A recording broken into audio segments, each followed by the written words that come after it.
It is soup season, and one of my favorite soups is beef and barley soup. So in this video, I'm gonna show you a beef and barley recipe, but I don't really have access to barley too much. I don't see that at the supermarket. So in this video, I'm gonna use farro to make the soup the same way that I would do an amazing beef and barley soup.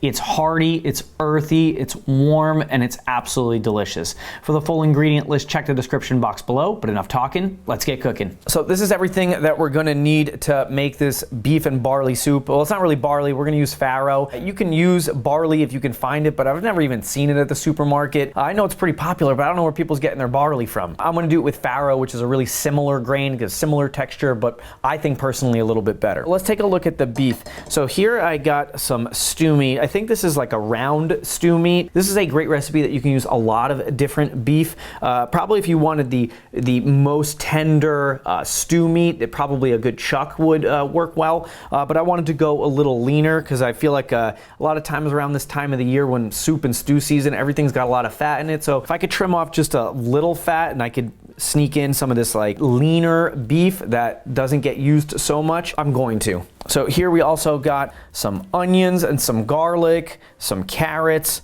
some celery, some thyme, and some mushrooms. And like this is everything that goes in like basically all these like braised dishes that we make in like the fall and in the winter. So these ingredients, they're seasonal, they're readily available. I have most of this stuff on hand all the time, and that's what's really great about making this soup. You know, soup you make in the winter time, you don't want to go anywhere. You just want to have all the stuff inside the house, and a lot of times I have all these things all the time. So this is a soup, not a stew. If I was gonna make a stew, these would be perfect size, but since it's a soup, I want it to eat a little bit more finely. You know, when you're making food, you always wanna think about how is this gonna feel like on the spoon, in the mouth. This would be way too big of a bite for something that we would call soup. So I'm gonna take each one of these and cut them down a little bit. I think I'm gonna cut them into quarters, way smaller than the original chunks that these were. Maybe they're a little less than an inch in width.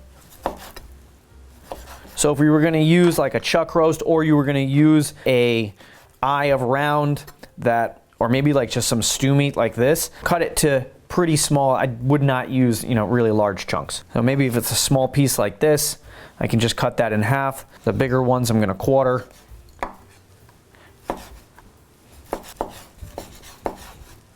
And why I'm using this cubed round is because this is what they had when they went to the supermarket and it was on sale and much cheaper, and they didn't even have a chuck roast. Invariably, every time I want to make one of these videos, I go to the supermarket and an ingredient that they had maybe even just a couple of days ago isn't there. So, you know, you have to pivot, and sometimes doing things just because you don't have the other option to do other things is it's a principle of cooking. You know, like let's say you wanted to make this dish for dinner and you didn't have the ingredients, but they had something similar. Like, you're not going to completely bail on the dish. You just pivot a little bit and you go from chuck roast to the round, and a couple extra knife cuts, and food's getting on the table, and it's the dinner that you wanted. One thing I like about round is that it has a really nice, distinct beef flavor. So whatever cut you're gonna use, I probably wouldn't use like a steak cut, but any cut that has that nice beef flavor, like the chuck, this is going to be ideal for a beef and barley soup. And you can see that I didn't skimp out on the beef. I think I got like 3 pounds in this, because we're going to make a lot of soup, because one of the great parts about making soup is it freezes and defrosts so well. So make a big batch now, throw a couple in the freezer, and on a lazy weeknight, you could just take some soup out of the freezer, defrost it, and dinner's ready. So now that we've got this beef all cut up, I'm going to add a couple of tablespoons of some olive oil. Nice heavy pinch of salt, or 2. You know, salt really helps bring out the great flavor in beef, and a little fresh ground black pepper. Now we're gonna mix this up and try to evenly coat the beef with the oil, the pepper, and the salt. Now we're just gonna set this aside while we prep our vegetables. Everything that we're gonna cut for our vegetables, we're gonna try to cut pretty finely, because like when we say soup, it implies that it's like sippable and the pieces are small. It's not a stew, and I think it's one of the defining factors in between soup and stew. So we were making a beef and barley stew. People want bigger chunks. If you say beef and barley soup, we're gonna want it just a little bit more finely. So let's put a really small dice on this onion.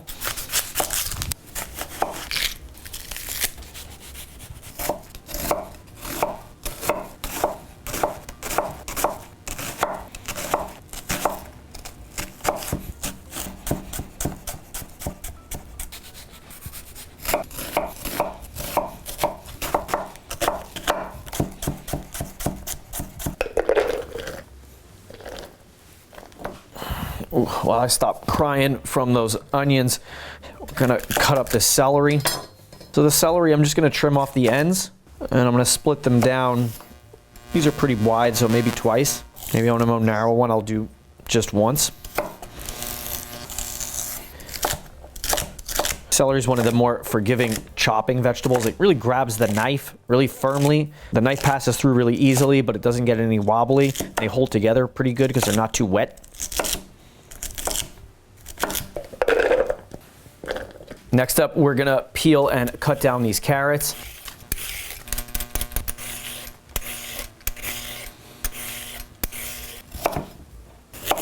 So for each one of these carrots, we're gonna split them twice. So first one way, then we're gonna split it the other way into quarters. And then we're gonna cut them down into maybe like 1/2-inch pieces, maybe a little less. Because the carrot of all the vegetables is the most durable. I mean, this is about as big of a piece as you're gonna want in something that's like soup. Sometimes when I see people make soup and they cut a carrot like this, like, do you really want to eat just that? How much more is going to fit on your spoon if you cut your carrot like this? So, you know, cutting it down into way smaller quarters, that's probably way better. And this is probably even too thick. I just cut it really thick to show that example of like, don't cut your vegetables like super thick, even though it's probably faster. Like, take your time. You know, to split the carrot, you know, work the knife through a little bit at a time. You know, you can move the knife and do it in 2 motions. And the great thing about carrots, just like the celery, is like you can stack them pretty close next to each other and then just chop very equal pieces. And this we're gonna come put in right with the celery.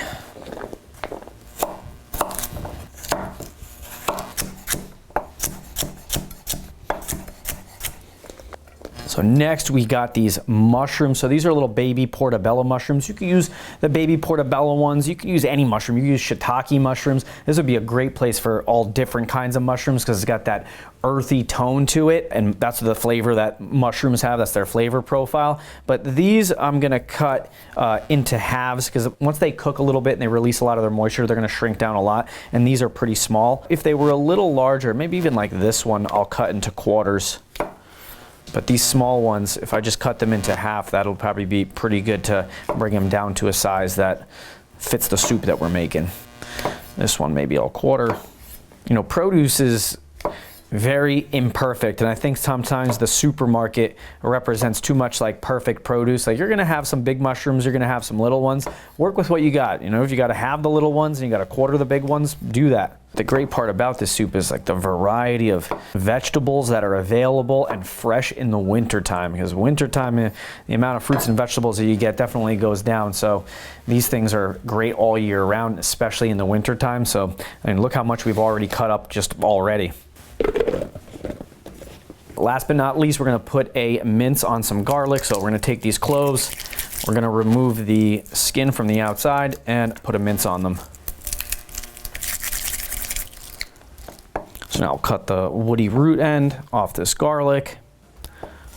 And here we want the garlic to give the flavor into the soup, but we also want it to kind of like disappear in like the soupiness. So we're gonna put a really fine mince on it. That's gonna allow a lot of its flavor to get released because we're gonna make a decent amount of soup.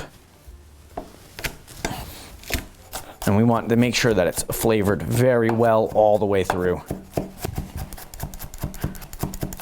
And you can use the pre-minced stuff, but that's never gonna be as good or as flavorful as fresh. And garlic is such an easy thing to keep. It doesn't go bad very fast. It lasts a long time. It doesn't last as long as the stuff in the jar in your fridge, but you know, a bulb of garlic, if kept well out of the dark, nice and dry, it'll last quite a long time. So you can have garlic on hand all the time. So now that our beef is seasoned, our vegetables are prepped, let's head over to the stove and start to get the cooking going. So to cook this, we're gonna cook this inside a Dutch oven. We're gonna sear the beef and then we're gonna flavor everything all together, sear our aromatics, add it all back together. I mean, you could do a recipe like this in like a slow cooker, but it's not gonna come out as good. Because even the first step, we're gonna take this beef and we're gonna put a sear on it, and that's gonna add a lot of flavor to the outside that really makes beef super flavorful. If you just slow cooker this, that's never gonna happen unless you take out this step. So we're gonna sear this in batches until we get nice brown color on all of it. We're not gonna go super crazy and flip every single one. We're just gonna get nice color on all the pieces. So here to this already preheated pan, I'm gonna add some oil. And now I'm gonna put these handful at a time, spread them out.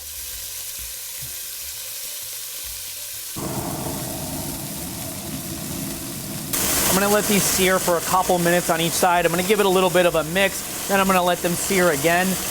You wanna get deep color on all of this because that's gonna be just a lot of extra flavor. I know this takes extra time, but this is well worth it, especially for a flavorful soup. And one of the best parts about soup is all the layers of flavors that you get to build and it comes all together. Because none of this stuff tastes like the end product, but the end product with all these things all together, all sing and taste really good. After these have cooked for a few minutes, I'm gonna give them another mix. I'm gonna let them sit for another 2 minutes and just get a good sear on whatever side is flipping on. This is too many pieces to flip individually, so you're just trying to cook it as fast and as hard as you can to get that color on there without overcrowding it. You have a really limited space on what you can do. One of the best parts about a Dutch oven is that it has a wider bottom for the volume it is. Like I can use a sauce pot, but the sauce pot will have to do probably even another extra batch of searing before we would be able to fill up the pan without overcrowding it. So once these have had a chance to get some color on them, we're gonna remove them. We're gonna add a little bit more oil and we're gonna let this heat back up. And we're gonna do that again. And don't worry about any of the burnt on bits on the bottom. In fact, that's exactly what we're after. So as this is heating back up, I'm gonna add a little bit more oil. Because when you put the cold beef inside the pan transfers heat from the pan to the meat, and that's what cools the pan down, so it's got to have a minute or two to reclaim some of that heat. So now second batch.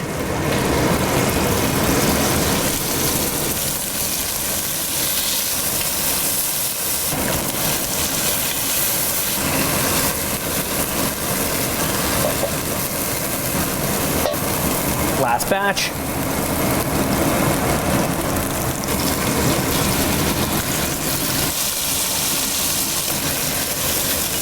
I prefer to take the time and do it in 3, because if I would have done it in 2, it would have got way too overcrowded and we would have got probably no color on all of them. So like one of the principles of cooking is if you rush the steps, you don't get whatever you get on that step.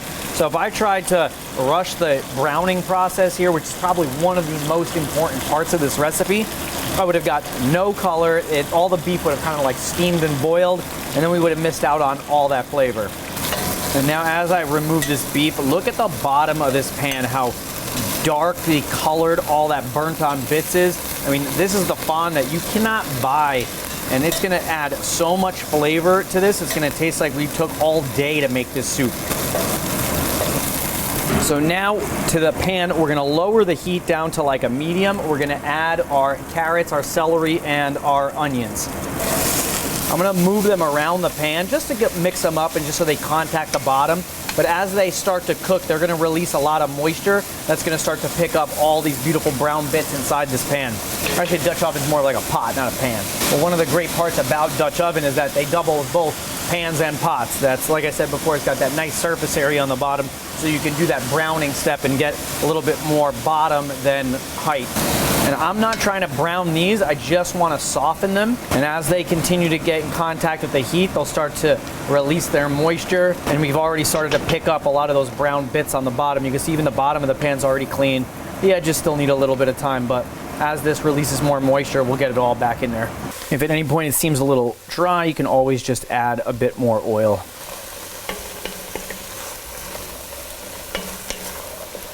Once you start to see that the line, like where the vegetables were, is nice and like clean, you can already see this nice like brown liquid that's developing in there. That's the beginning of the flavors of reclaiming all that burnt bits on the sides. This would be the perfect time to put in the garlic, because now there's a way lower chance of burning. When you put garlic in with all these, it can burn, but it also doesn't need as much time to cook. So we're gonna cook this for another minute till the heat gets to the garlic and it gets nice and fragrant.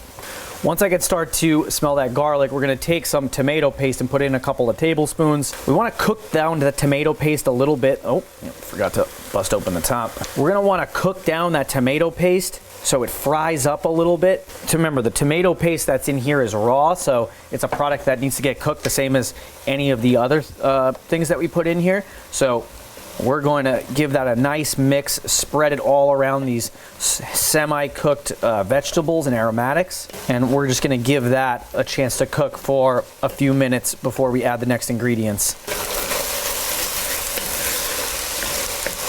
Now we're going to deglaze the rest of it with a little bit of red wine. So this is just some cheaper stuff from the liquor store. Still very drinkable. You know, I'm not a big fan of using cooking wine that you see in the supermarket. Just go to wherever they sell wine by you and buy that, but like the cheapest version. And you know, that stuff's well drinkable. It's not great, but it's definitely drinkable. And that's the best stuff to cook with. Unless you're like super rich and you want to cook with like $30, $40 a bottle of wine, but hey, do you. But we only need a little bit, not a lot. And that's gonna help clean up the rest of the bottom of this pan. And I'm gonna cook this for a little bit to let this reduce, let the alcohol burn off. And I'm gonna take this and try to clean up the sides of the pan, because we've been having a lot of things that have been cooking inside this pan, releasing steam and moisture. So you can see now that I can clean up even the sides of the pan. So I'll just scrape this up with my wooden spatula to kind of like release it. And then I'll just take the liquid that's in here and just rub it along there so it like picks up the same way that like the waves pick up what's on the shore. So now from here, we're gonna add some low sodium beef broth. I'm gonna give this a mix. And I prefer the low sodium because I wanna be able to adjust my salt content, but we're gonna put probably like 6 cups in here. So each one of these is 4, so I'll put like 1.5 in. Actually, now that I'm looking at the amount of beef that we got to make, I'm going to put both in there. So 8 cups of stock or broth. Here I'll give this a little bit more of a mix and still continue to clean up the sides. And I'll probably get this up to a simmer before I put the beef and the farro in along with the mushrooms. But while this is coming up to temperature, we'll take some fresh thyme and we'll pull the leaves off. We'll put that in there. You can use dried thyme too. That'll totally work here, especially like in a soup where it gets plenty of time to, pardon the pun, to rehydrate and release its flavor. But I have fresh, and so I'm gonna use fresh, and I always think fresh is just a little bit better. I'm also gonna add a little bit of this Worcester sauce. This again adds a nice, great umami flavor that really complements the beef.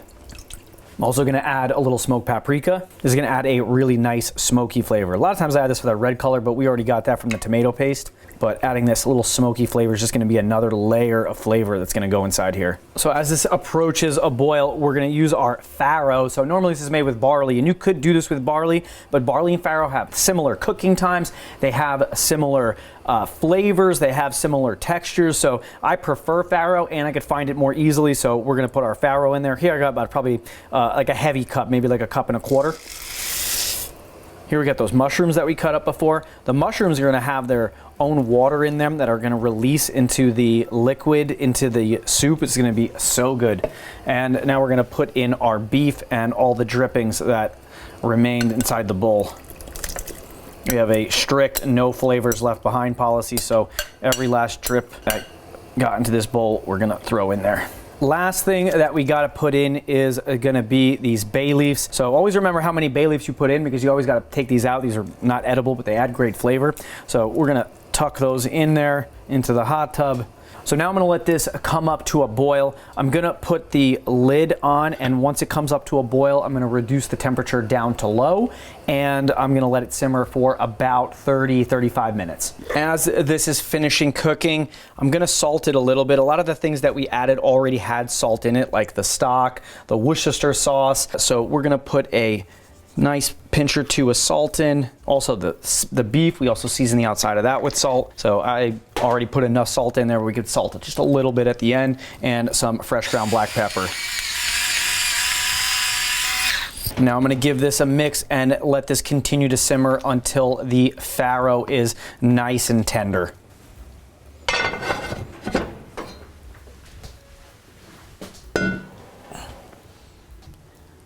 Wow, this smells so good. Before we put in some fresh chopped parsley, let's find those 2 bay leaves that we put in there before. This is the easiest time to find the bay leaves. Here, I got one right here, right on top. That was nice and easy. You don't want the bay leaf to end up in somebody's bowl. You know, they're not very edible. They don't get very soft, and it tastes like a piece of wood. But we found both of them, so we fished those both out. Now let's take a nice heavy pinch of that fresh chopped parsley that I was talking about. I already had some lying around, so I didn't have to chop up any for this recipe. Now we'll give that a mix into this delicious soup. Oh man, this smells and looks so good. I mean, take a look at how hearty this is. Big chunks of beef, the farro, we got mushrooms, the carrots. I think I might have cut this stuff a little too big. This is like borderline like a soupy stew, but we're gonna eat it anyway. This looks fantastic. I mean, take a look at all that farro. I mean, it looks just like barley too.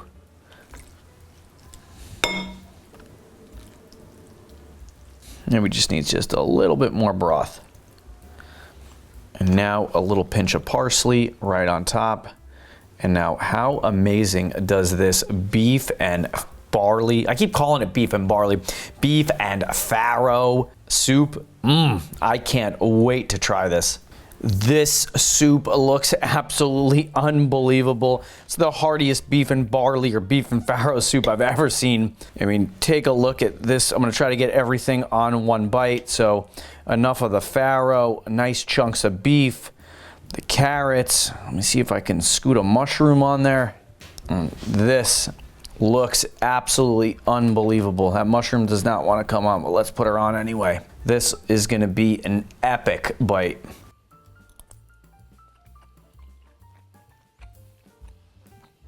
It's so earthy and so delicious. You know, farro or barley, either one. They have a very like earthy tone to it. Beef full of umami, all the vegetables in here, the mushrooms. I love this soup.